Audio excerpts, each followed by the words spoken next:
Have you ever felt like a failure? Like you have tried and tried again, but the door you want to open just won't move? Maybe you are learning English, and the words feel difficult, the grammar feels confusing. You study for hours, but you feel like you are not making progress. You might look at successful people and think they were born differently. That they never felt this way. That success was easy for them. Today, I want to tell you a story that proves this idea is wrong.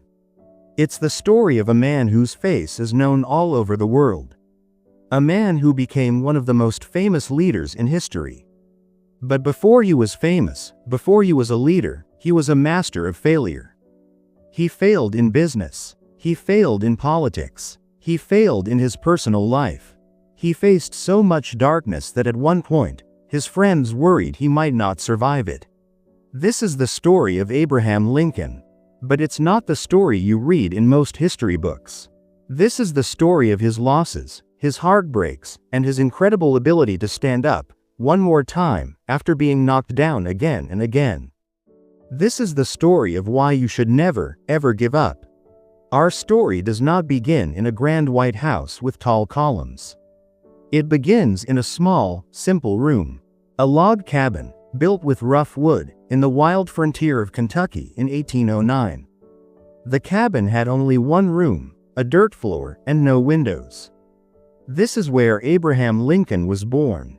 His family was poor. They did not have much money or land. Life was hard, a daily struggle just to have enough food to eat. From a very young age, Abe, as they called him, was different. He was tall and skinny, with long arms and legs that made him feel a little awkward.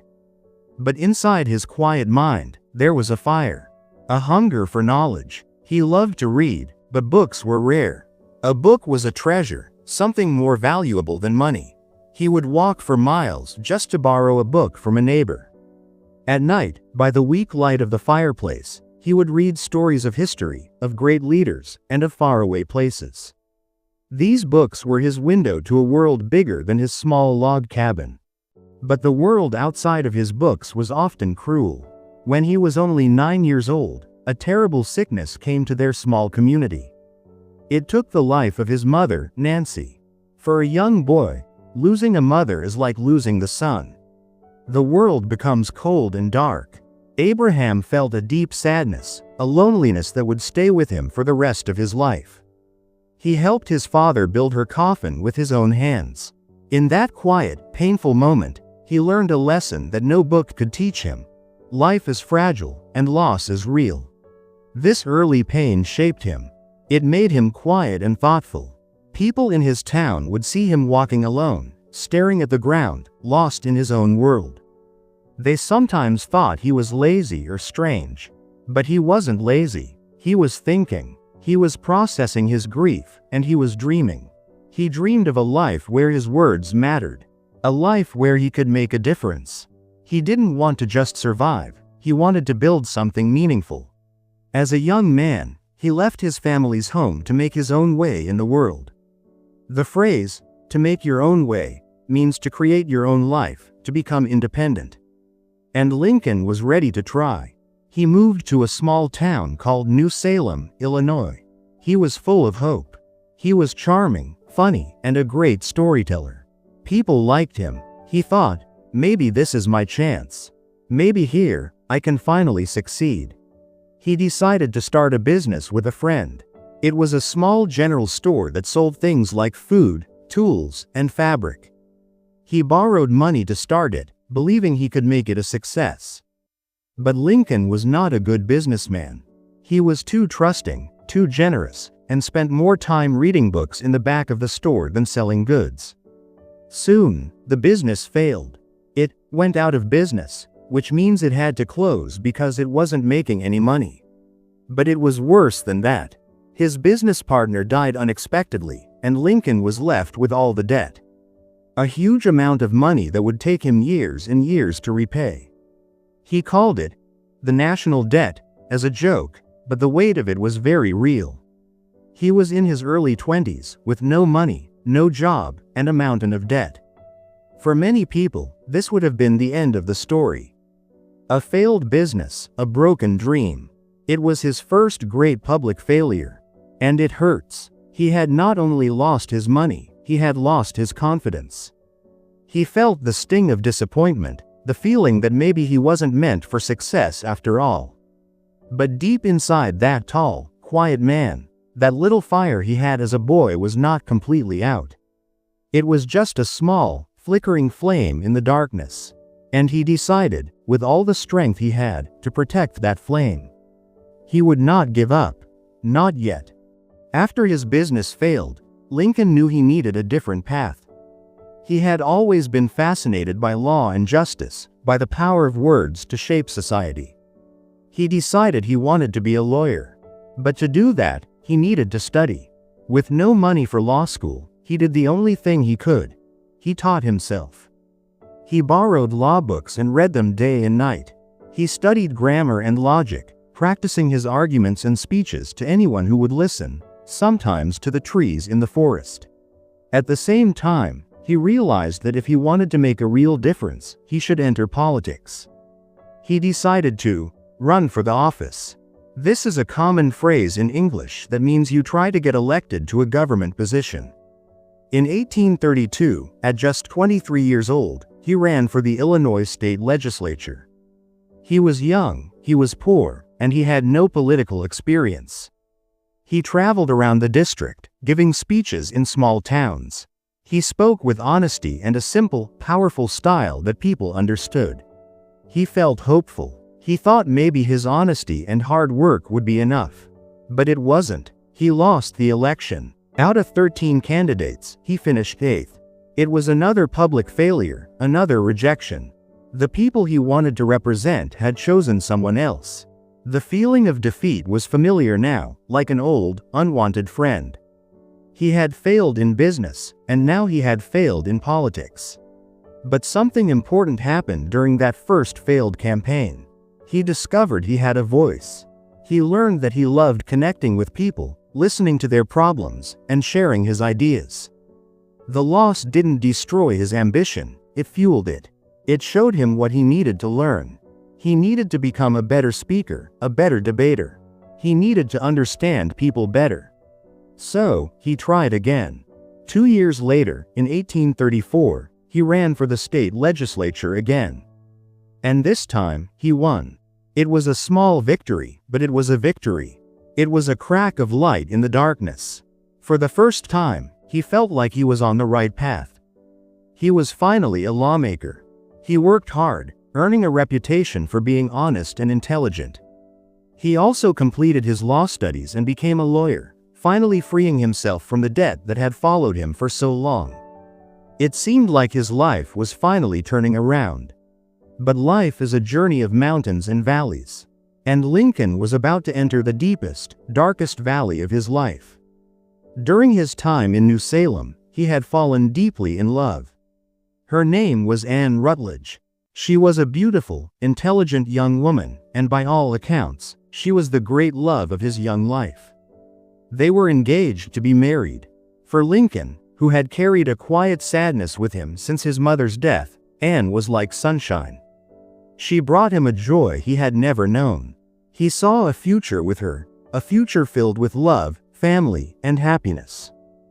Then, tragedy struck again. Anne became sick with a terrible fever. Lincoln sat by her side, holding her hand, but there was nothing he could do. In the summer of 1835, Anne Rutledge died. She was only 22 years old. Lincoln was not just sad, he was completely and utterly broken. The sunshine in his life was gone, and he was plunged into a profound depression.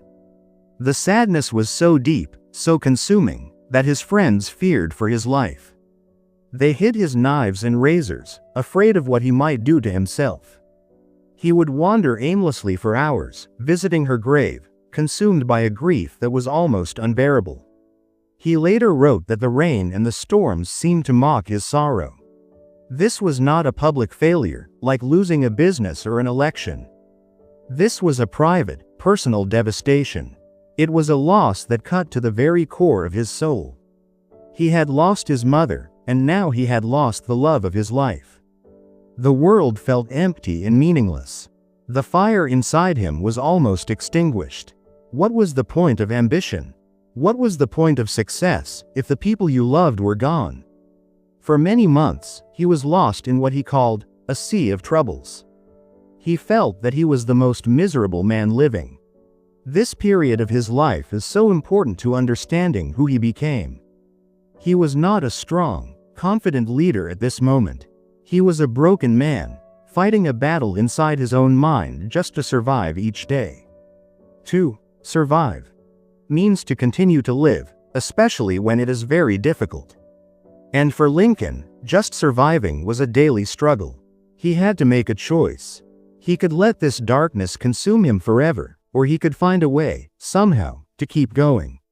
Slowly, very slowly, with the help of his friends, he began to heal. He didn't forget Anne, but he learned to live with the pain. He channeled his grief into his work. He dedicated himself to his law practice and his political career. The sadness never truly left him. It became a part of him. But instead of destroying him, it changed him. It carved into his heart a deep, profound empathy. Empathy is the ability to understand and share the feelings of another person. Because he had known the deepest sorrow, he could understand the sorrow of others. This personal tragedy, this immense failure to protect the person he loved from death, would one day make him the kind of leader who could understand the pain of a nation at war with itself. He was learning that even the worst failures, the most painful losses, could hold a hidden lesson. Lincoln's journey was far from over. The path ahead was still filled with obstacles and defeats. After serving in the Illinois legislature, he set his sights higher. He wanted to serve in the U.S. Congress in Washington, D.C. In 1843, he tried to get his party's nomination for Congress. The nomination is the official selection of a candidate to run for office. He failed. His party chose someone else. Another rejection. He waited, worked hard, and tried again. A few years later, in 1846, he finally won a seat in the U.S. House of Representatives. He had made it to the nation's capital. This should have been a great success. But his time in Washington was difficult and largely unsuccessful. He was a strong opponent of the war with Mexico, a position that was very unpopular back home in Illinois. He was seen as unpatriotic. After only one term, just 2 years, he knew he would not be re-elected. He returned to Illinois, his national political career seemingly over. He was nearly 40 years old. He felt like a has-been, someone whose moment had passed. He decided to step away from politics and focus on his career as a lawyer. For the next several years, he became one of the most respected lawyers in Illinois. He traveled from town to town, arguing cases, telling stories, and earning a good living. He had married a woman named Mary Todd, and they were raising a family. It was a stable, comfortable life. He could have stopped there. He could have accepted that his political dreams were a thing of the past. He could have settled for a quiet, successful life as a lawyer. But that fire inside him, that desire to make a difference on a bigger stage, had not gone out. In the 1850s, the issue of slavery was tearing the United States apart. It was a deep moral crisis. Lincoln believed with all his heart that slavery was wrong. He believed it violated the fundamental idea of the nation, that all men are created equal. He could not stay silent. He felt a moral duty to return to politics. In 1854, he decided to run for the U.S. Senate. The Senate is a very powerful part of the U.S. Congress. He campaigned with passion and intelligence. It was a long and difficult race. When the election came, it looked like he might win. But at the last moment, through a series of complicated political deals, he lost. The victory was snatched away from him. It was a bitter, crushing disappointment. He had come so close, only to fail again. A friend tried to comfort him, telling him it was not a big deal. Lincoln replied with a story about a boy who had stubbed his toe. The boy said he was too big to cry, but it hurt too much to laugh. That's how Lincoln felt. He had failed in business, failed in his early political career, failed to get re-elected to Congress, and now failed to become a senator. The list of his failures was becoming incredibly long. Many people would have given up at this point. They would have said, "I've tried everything. It's just not meant to be." The phrase, "meant to be," suggests that something is decided by fate or destiny. Lincoln could have easily believed that his destiny was to be a small-town lawyer, not a national leader. But he didn't see it that way. This is the most important part of his story. It's not the failures themselves, but what he did with them. Each failure was a teacher. His failed business taught him the importance of responsibility and paying his debts. His early political losses taught him how to be a better speaker and how to connect with voters. His painful time in Congress taught him how to handle being unpopular for his beliefs.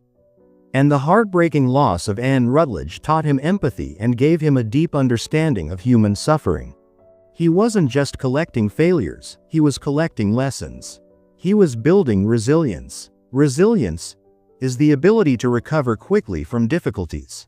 It's like a muscle. The more you use it, the stronger it gets. Lincoln's resilience muscle was becoming incredibly strong. He learned not to see failure at the end of the road. He began to see it as a detour, a change of direction that taught him something new about the path ahead. So, he did not quit. In 1858, he decided to run for the U.S. Senate again. He would be running against one of the most famous and powerful politicians in the country, Stephen A. Douglas. No one gave Lincoln much of a chance. Douglas was a brilliant speaker, known as the Little Giant. Lincoln was still seen as a relatively unknown country lawyer. But Lincoln challenged Douglas to a series of debates across the state of Illinois. These became known as the Lincoln-Douglas debates, and they are now famous in American history. For months, the two men traveled together, arguing passionately about slavery and the future of the country. Douglas was polished and professional. Lincoln was tall and awkward, with a high-pitched voice. But he spoke with a moral clarity and a logical power that was undeniable. He used simple stories and clear language to explain his complex ideas. He was not just trying to win an argument, he was trying to teach. In the end, he lost the election. Once again, the state legislature chose Stephen Douglas for the Senate. By the world's standards, this was perhaps his greatest failure yet. He had put everything he had into this race. He had debated the most powerful man in the state and had captured the attention of the entire country. And still, he lost. But something strange had happened. In losing, Lincoln had won something far more important. His powerful arguments against slavery had been printed in newspapers across the country. People who had never heard of Abraham Lincoln were now reading his words. They were impressed by his intelligence, his honesty, and his moral courage. He had lost the Senate seat, but he had won a national reputation. He had shown the country that he was a leader with a powerful vision for the future. This is a crucial lesson. Sometimes, what looks like a failure is actually preparation. His loss in 1858 was not the end. It was the final step in his long, painful education. It was the failure that prepared him for his greatest test and his ultimate success. Without knowing it, by losing the race for the Senate, Abraham Lincoln had just taken his first major step toward the presidency of the United States. 2 years later, in 1860, the Republican Party was looking for a candidate for president. They needed someone who was thoughtful, strong, and morally clear on the issue of slavery. The famous politicians from the East were well known, but they also had many enemies. The party started looking for someone different, someone who seemed honest and new. And they remembered the tall, eloquent lawyer from Illinois who had so brilliantly debated Stephen Douglas. Because of the reputation he had built during his failed Senate campaign, Abraham Lincoln was chosen as the Republican nominee for president. It was an astonishing turn of events. A man who had been born in a one-room cabin, who had failed in business, lost loved ones, and been defeated in election after election, was now running to be the leader of his country. The election was incredibly tense. The country was on the brink of falling apart over slavery. But Lincoln's message of unity and moral purpose resonated with enough people. In November 1860, Abraham Lincoln was elected the 16th President of the United States. It was the ultimate victory, the summit of the mountain he had been climbing his entire life. But the man who arrived at that summit was not the same young man who had started the journey. He was a man shaped by decades of failure. He was patient because he had learned to wait through years of disappointment. He was humble because he knew what it felt like to lose. He was empathetic because he had suffered unimaginable grief. And he was resilient because he had trained himself, time and time again, to get back up after being knocked down. His presidency would be the most difficult in American history. The nation erupted into a brutal civil war. It was a time of unimaginable death, division, and sorrow. A weaker man, a man who had not been tested by failure, might have broken under the pressure. But Lincoln's entire life had been a preparation for this moment. When he gave speeches, like the famous Gettysburg Address, he used the simple, powerful language he had perfected over decades of speaking to ordinary people. When he had to make impossibly difficult decisions, he drew on the wisdom he had gained from his many mistakes. And as he led a nation that was grieving the loss of hundreds of thousands of its sons, he could speak to them with the genuine compassion of a man who understood loss himself. His greatest weakness, his tendency towards sadness and melancholy, had become his greatest strength. It connected him to the suffering of his people. Abraham Lincoln saved the United in a way no one else could have, not in spite of his failures, but because of them. The failures were the fire that forged the steel. They were the chisel that carved the masterpiece. Every time he lost, he learned. Every time he was rejected, he grew stronger. Every time his heart was broken, it opened wider. So, what does this story teach us? It teaches us that the path to success is not a straight line. It is a winding road with many falls, many wrong turns, and many moments of doubt. It teaches us to redefine what failure means. Failure is not a sign that you should quit. It is not a judgment on your worth. It is simply feedback. It is a lesson. It is life's way of saying, try again, but this time, be a little smarter. A little stronger. A little wiser. Think about your own journey. Maybe you are trying to learn English. You will make mistakes. You will forget words. You will feel frustrated. You might fail a test or feel too nervous to speak. In those moments, think of Lincoln. Think of the young man in debt. The politician who lost election after election. The grieving soul who thought he would never feel joy again. His story shows us that it's okay to fail. It's okay to feel sad. It's okay to be disappointed. What's not okay is to let those feelings be the end of your story. The secret to success is not avoiding failure, it's learning to use it as fuel. Each word you learn, even if you forget it tomorrow, makes your mind a little stronger. Each conversation you have, even if it's awkward, makes you a little braver. Every mistake is a step forward, because it teaches you something you didn't know before. Abraham Lincoln's life is a testament to the power of perseverance. It's a reminder that the world's greatest leaders are often the ones who have overcome the most. They are not people who never fall. They are people who always get back up. So, the next time you feel like giving up, remember the tall man from the log cabin. Remember his long list of failures. And remember that his greatest legacy was not built on his victories, but on his ability to endure his defeats and turn them into wisdom. Your struggles today are shaping the person you will become tomorrow. Do not be afraid to fail. Be afraid of not trying. Keep learning, keep growing, and never, ever give up. Watch more to improve your English and your life. Thank you.